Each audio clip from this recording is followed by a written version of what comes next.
Online സാധനങ്ങൾ വാങ്ങുമ്പോൾ ബാങ്കുകളുടെ ക്രെഡിറ്റ് കാർഡ് ഉപയോഗിച്ചാൽ ഓഫറിൽ സാധനങ്ങൾ കിട്ടും.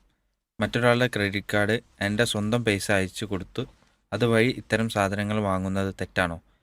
അദ്ദേഹം കൂട്ടിച്ചേർത്തത് EMI എടുക്കാതെ മുഴുവൻ പൈസയും കൊടുത്താണ് എടുക്കുന്നതെന്ന്.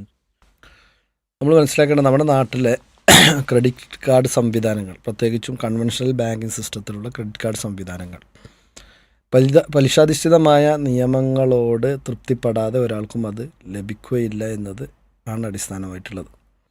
കാരണം ഇവിടുത്തെ ബാങ്കിങ് സംവിധാനം എന്ന് പറയുന്നത് തന്നെ നിലനിൽക്കുന്നത് പലിശയിലധിഷ്ഠിതമായ സംവിധാനത്തിലായതുകൊണ്ട് തന്നെ നമുക്ക് അനുവദിച്ചു തന്ന സമയം അതിൻ്റെ ഉള്ളിൽ പണം അടച്ചിട്ടില്ല എങ്കിൽ ഇതിന് ഇത്ര ശതമാനം പലിശ വരും എന്ന് ആദ്യമേ പറയുമ്പോൾ ഞാനത് അടക്കാൻ തയ്യാറാണ് എന്ന് കരാറ് ഒപ്പിട്ട് കൊണ്ട് മാത്രമാണ് ഒരാൾക്ക് അങ്ങനത്തെ സംവിധാനത്തിൻ്റെ കൂടെ പോകാൻ തന്നെ സാധിക്കുകയുള്ളൂ.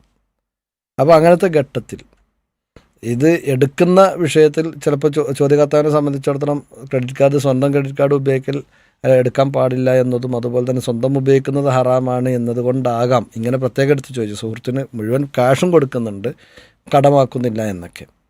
അപ്പോൾ സ്വന്തം നിലക്ക് നമുക്ക് പറ്റാത്തൊരു കാര്യമാണെങ്കിൽ മറ്റൊരാളെ കൊണ്ട് അത് ചെയ്യിപ്പിക്കുക എന്ന് പറയുന്നത് എന്തായിരുന്നാലും ശരിയുമല്ല. ഇവിടെ മനസ്സിലാക്കേണ്ടത് നമ്മോട് അള്ളാഹു എന്താണ് പറഞ്ഞത്? തആവനു അലൽ ബിർരി വത്തഖ്വ.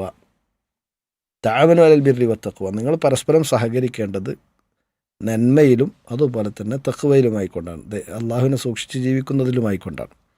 വല തആവനു അലൽ ഇസ്മി വൽ ഉദ്വാൻ, ഒരിക്കൽ തന്നെ കുറ്റകൃത്യത്തിലും ശത്രുതയിലുമൊന്നും നിങ്ങൾ പരസ്പരം സഹകരിക്കരുത്, അങ്ങനെ സഹകരിക്കാൻ പാടില്ല എന്ന് അള്ളാഹു നമ്മോട് ആവശ്യപ്പെടുമ്പോൾ നമ്മെ സംബന്ധിച്ചിടത്തോളം നമ്മൾ ആ വസ്തു ലഭിക്കുവാൻ വേണ്ടി ഉപയോഗിക്കുന്ന വഴി ഹറാമിൻ്റെ വഴിയാണെന്ന് നമുക്കറിയാം.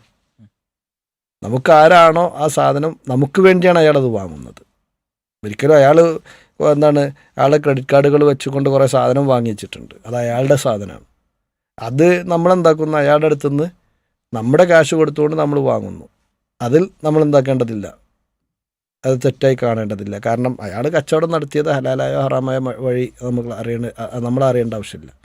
അതേസമയത്ത് ഇത് നമുക്ക് വേണ്ടി തന്നെയാണ് എന്താക്കുന്നത്, ഈ വഴി ഉപയോഗിക്കുന്നത് എന്നതുകൊണ്ട് നമ്മൾ അയാൾ എന്താക്കുന്നു, തെറ്റു ചെയ്യാൻ വേണ്ടി പ്രേരിപ്പിക്കുന്നതിലും നമ്മൾ പങ്കുചേരുകയാണ് ചെയ്യുന്നത്. അപ്പോൾ അതുകൊണ്ട് തന്നെ ഇങ്ങനെ ഒരു ക്രെഡിറ്റ് കാർഡ് ഉപയോഗിച്ചാൽ ഓഫർ കിട്ടുമെന്നത് കൊണ്ട് തന്നെ ക്രെഡിറ്റ് കാർഡുള്ള ആൾക്ക് നമ്മൾ പണം നൽകിയിട്ട് അയാൾ ആ ഓഫർ വാങ്ങിക്കുക എന്ന് പറയുന്നതും അത് ശരിയല്ല എന്നതാണ് ആ വിഷയത്തിൽ നമ്മൾ എന്താക്കേണ്ടത്, മനസ്സിലാക്കേണ്ടത്. കാരണം അതൊരു തിന്മയിൽ പങ്കുചേരുന്നതിന് തുല്യമായ സംവിധാനം അവിടെ വരുന്നുണ്ട്. അതൊരിക്കലും തന്നെ ഒരു വിശ്വാസിയെ സംബന്ധിച്ചിടത്തോളം പറ്റുകയുമില്ല എന്നതാണ് അതുമായി ബന്ധപ്പെട്ട് മനസ്സിലാക്കാൻ സാധിക്കുന്നത്. അല്ലാഹു അലം.